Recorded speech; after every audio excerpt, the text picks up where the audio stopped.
Hello, friends, and welcome to the second video lecture of this series. I apologize, I'm at home right now, and if you hear a buzzing in the background, at the moment that's my refrigerator that seems to be making a lot of noise, so I apologize for that. For our second assignment, we're going to look at the live music business. In our first assignment, we looked at recorded music, so now we're going to compare the two.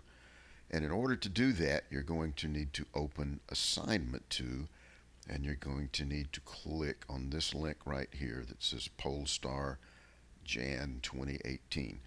For those of you who may not be aware of it, Polestar is a magazine. I'm sure you all know about Billboard because Billboard has all the recorded music charts, the top 100, all of that sort of stuff. Polestar does the same thing for the live music industry. And this is what the magazine actually looks like. If you'll click that link, it's going to take you to this really funny looking page. And this takes a little practice to navigate this. But this is the first edition of Polestar for 2018. And it has the wrap up of all of the concerts for 2017. And all of the income and the whole routine. So we're going to go ahead and open this, and you can take a look at it. To thumb through it, click the little arrows over here, and it'll take you through. There's a lot of ads, just like there are for most. And some of these ads are really interesting because they are for some pretty cool venues. But if you click them, you'll see eventually you'll get to this stuff, which is the articles. We're not going to look at most of the articles until we get to the ones about last year's concerts. But we are going to just flip a few pages till we get to where we need to be. Look at that, McCartney still on top of the world. That's pretty much true after all these years. It goes on, Elton John, big stuff. Okay, so here's where we're going to start. If you'll take a look at this, and if you want to make it bigger, and you're going to need to do that, there's a couple of ways. You can either click the full screen icon down here in the corner, and it'll make it full screen, and then you can navigate the size by moving this little slider right here. And then if you want to scroll through it, once you make it bigger, obviously you can't see much. You have to click and drag. And then when it turns that weird color of blue, you just go back down here and click again, and it looks pretty good. Okay, now take a look at what last year's top 100 worldwide tours. Now, this is not just the United States or just North America. This is the whole world. And take a look at what we got here. Number 1 was U2. Big surprise there, right? And if we zoom in a little more on that, we can see that that tour grossed $316 million. With an average ticket price of $116, average tickets sold, that's per concert, is 71,000. Total tickets sold were well over 2 million, and the average gross per concert is $8,315,798. Over here to the right, it says Live Nation Global Touring. These are some of the major players in the music business, and we will talk about them a little later. We're not going to get into it today because we will spend another lecture talking about the major players. But if you take a look at this, you'll notice that out of the top 10, most of them are geezer bands. U2, Guns N' Roses, Coldplay is pretty much a geezer band now. Metallica, McCartney, the Rolling Stones, Garth Brooks. And if you keep going down, Celine Dion. These are geezer acts. There are some new acts coming up in the world as well, and we will talk about those a little bit later. The most notable one, of course, is Bruno, and we'll talk about him in detail soon. But this is pretty amazing stuff here. If you'll notice, $316 million, $8 million per concert. Now let's be realistic. U2 doesn't get all of that. This is just the gross ticket sales. And money is split a whole lot of different ways. And that's another thing we'll talk about is where all the money goes because it supports a lot of different people. But your best guess is that U2 made at least $1 or $2 million off of each show, which doesn't suck. I think I could live off of maybe one of those shows. If they would happily write me a check, I'd take it and live comfortably ever after. But anyway, that's what the business looks like right now. Compare that to what you know about the recorded music industry and how much money that somebody might make off of 1 billion streams. It is nothing like this. Nothing like this. So let's keep going down to the bottom and let's see. Number 50 here is Cirque du Soleil. This includes a lot of different kinds of shows.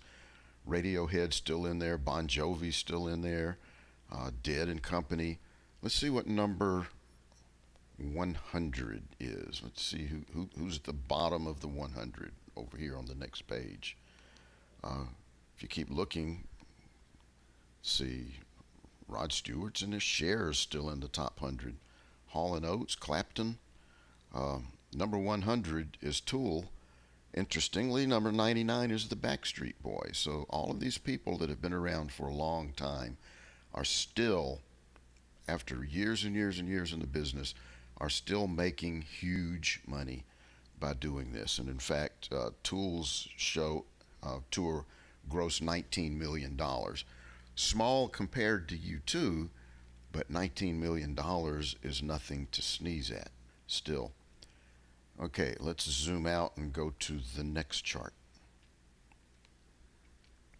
The next couple of pages, these are really interesting pages, and some of these statistics might be a little hard to understand, and they're also a little hard to see.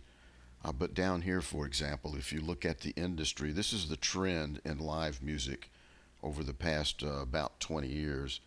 And if you can see, let me see if I can make it a little bigger here. It's still going to be impossible to see it all.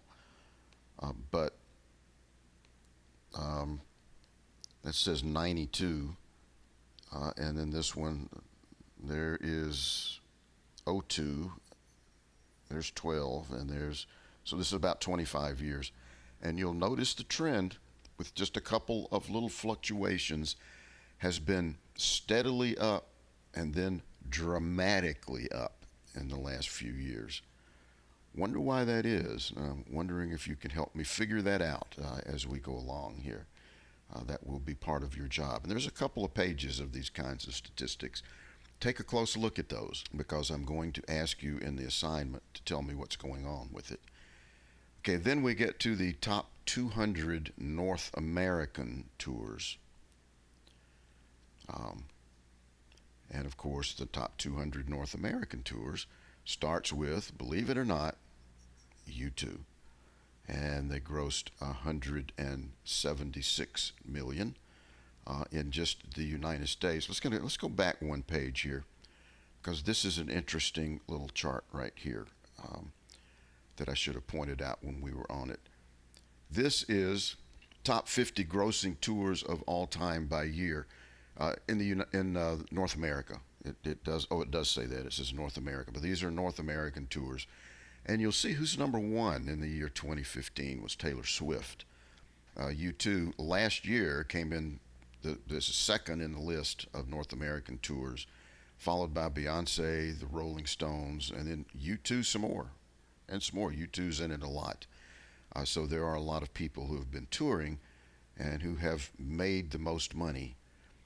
And you'll notice that only a couple of up-and-coming acts are really, if you consider Beyonce to be new, and compared to most of these others, she is. But if you look down here, One Direction would be a relatively new group.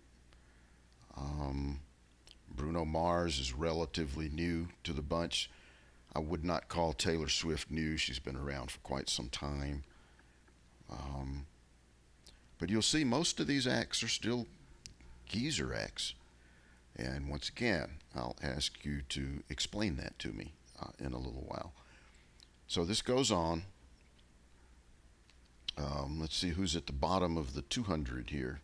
200 is Mumford and Sons. Let's continue on and look. There's some other things in here that you'll find interesting probably.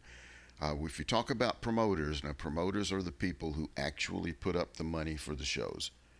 Whether they make money or not is kind of irrelevant. This is what they do.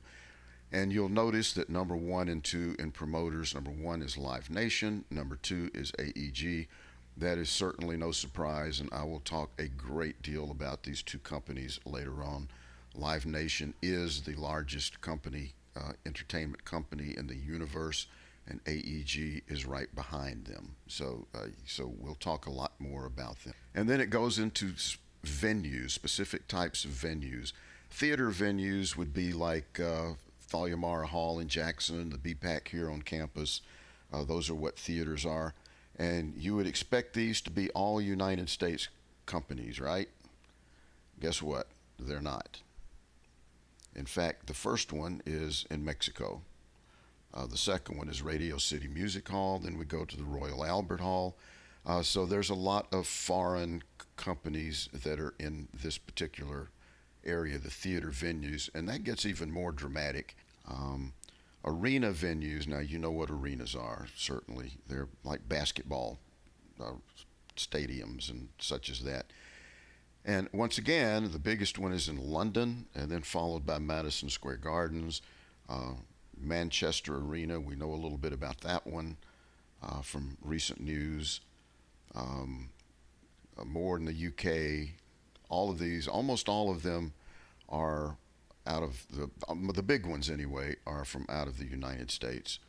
And then we get to the outdoor stadiums, festival sites. And once again, most of these are going to be, at least initially, out of the country. And what's the reason for that? Because they're soccer stadiums, and soccer stadiums are generally even bigger than United States football stadiums and baseball stadiums. You do see some USA places here. You see Wrigley Field, you see the Rose Bowl, Fenway Park, a few that you've heard of here and there, MetLife Stadium, where you know that a lot of our football and baseball teams play in these kinds of arenas. And you'll see that the numbers of tickets that are sold, like in Mexico City in 2017, they sold 1,049,000 tickets. And these are not to sports events. These are to concert events that we're talking about here. This is not talking about sports events. And then if you look at the top 200 concert grosses, these are individual concerts, and we're not talking about tours at this point. We're talking about individual concerts. And you'll see that the biggest ones, in fact, the biggest one was U2 at Rose Bowl Stadium, where they sold 123,000 tickets for a gross of 15 million. And that's not really too bad. That was over 2 shows. It says right there. That was 2 shows. And the support act for that was the Lumineers. We also know about Phish doing a 13-show run. They did 13 shows that grossed 15 million altogether.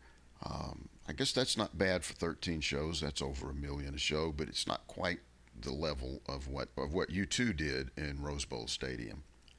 Anyway, I'm going to leave it for you from now on to go through this. And there's a lot of pages. We're not even halfway through this magazine yet. So I'm going to let you continue on through it. And most of what I've showed you already is the relevant part. But when you get to the assignments, when you actually get to read the assignment, there will be some work for you to do. And we'll move on to it. I look forward to seeing you in number 3. Okay? Bye-bye.